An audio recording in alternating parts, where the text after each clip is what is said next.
to Sunny Side Up, everyone, an all-day breakfast of positivity featuring people and stories from Windsor Tecumseh that brightens, enlightens, and yes, even challenges.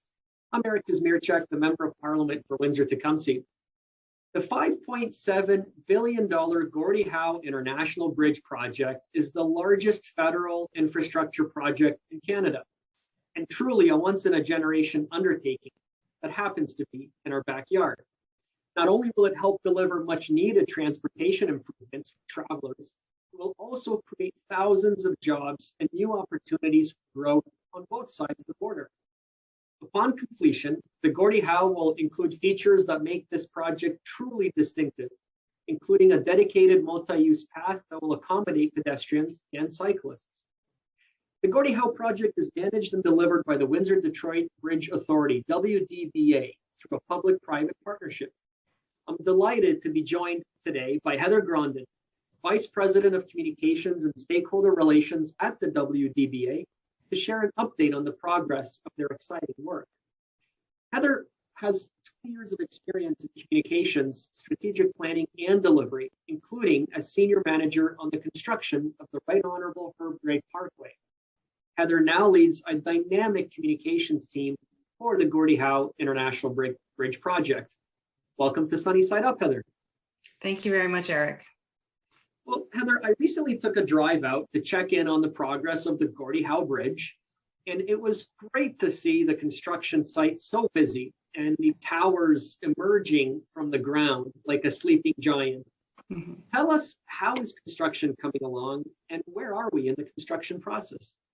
Great. So construction progress is coming along very nicely. Construction is going on all four components of the project. And we always like to stress that while the bridge is definitely the feature of this construction project, we're also constructing 2 ports of entry, which will be amongst the largest ports of entry anywhere in North America, and a connection into Interstate 75. Work is going on across the 4 components, with really the work at the Canadian Port of Entry is focusing on prepping those lands for the construction of the buildings that will be coming up.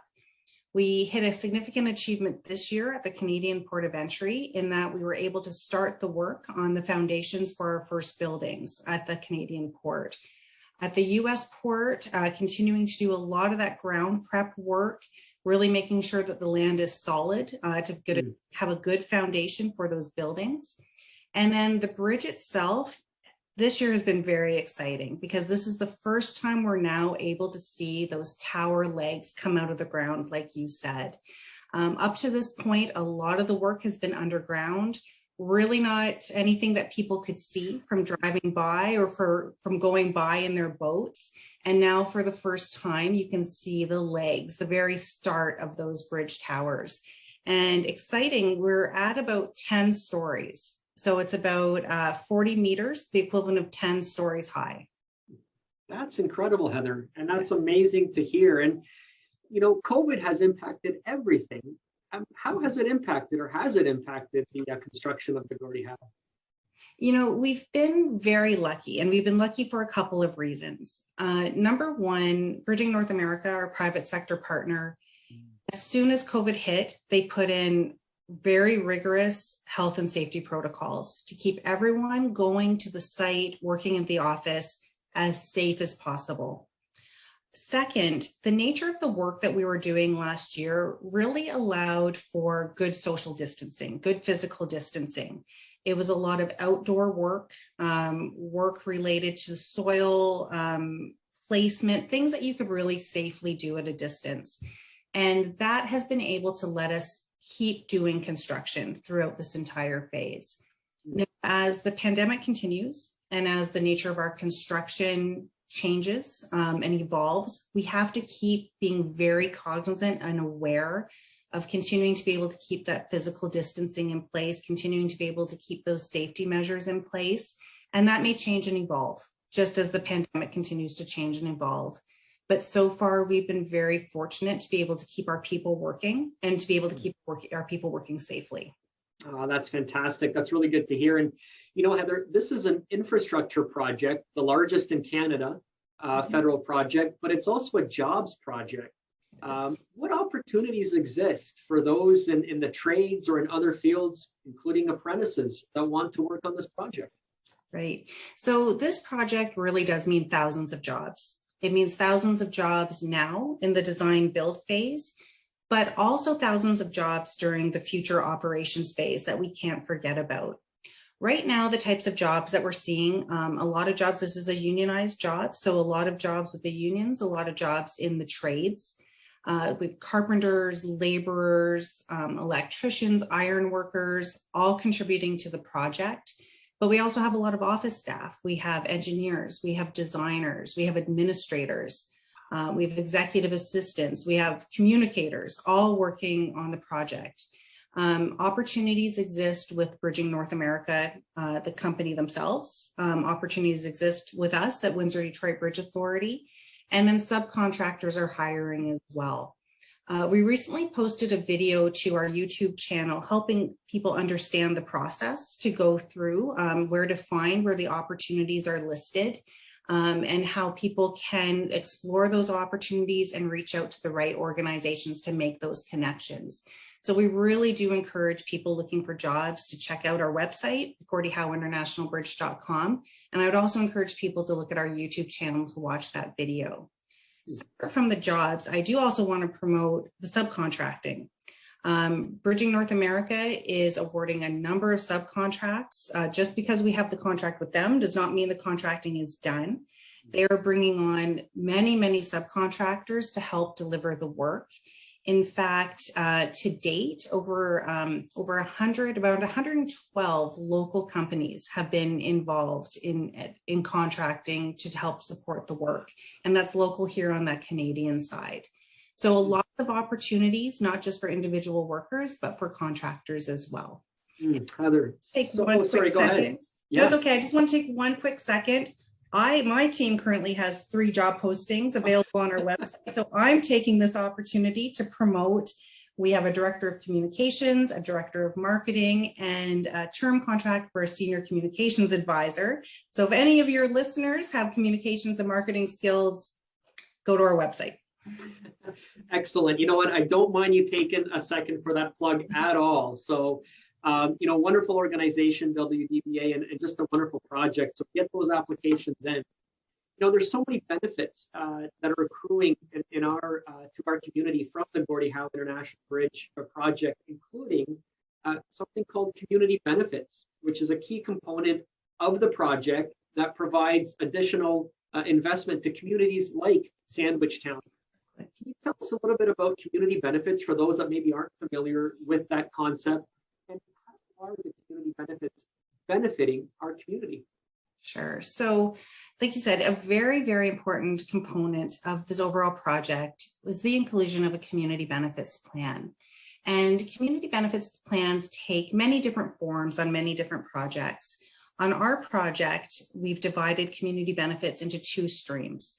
One is our workforce development and participation strategy, which is all about providing opportunity for local workers, local contractors to be able to participate in the project. And by local, we mean people on the Windsor side, and we also mean people on the Detroit side, and we mean First Nations as well. So really activities and opportunities to get people engaged on the project.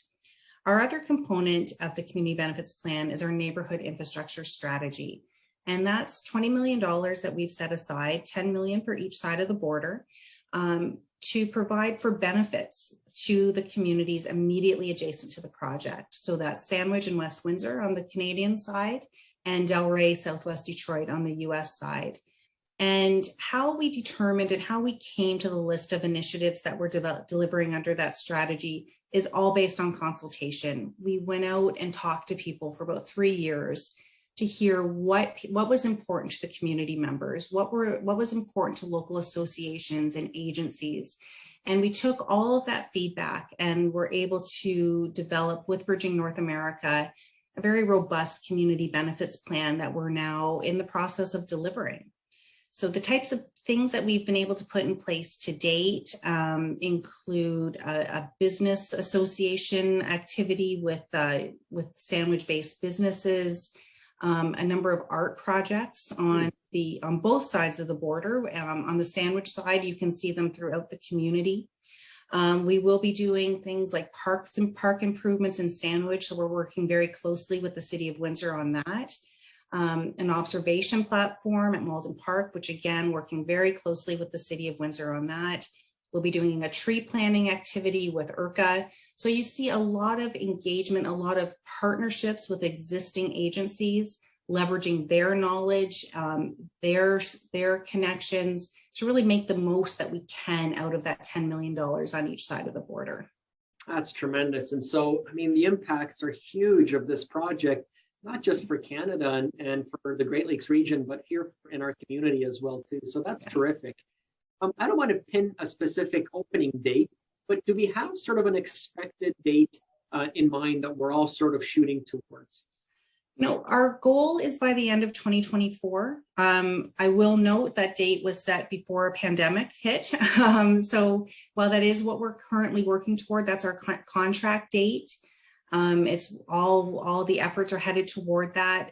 We really do have to see how we continue to work through this pandemic and the issues associated with that as we work toward that date. Well, I'll be there with my bike, so I'm really excited about that. One last question, Heather.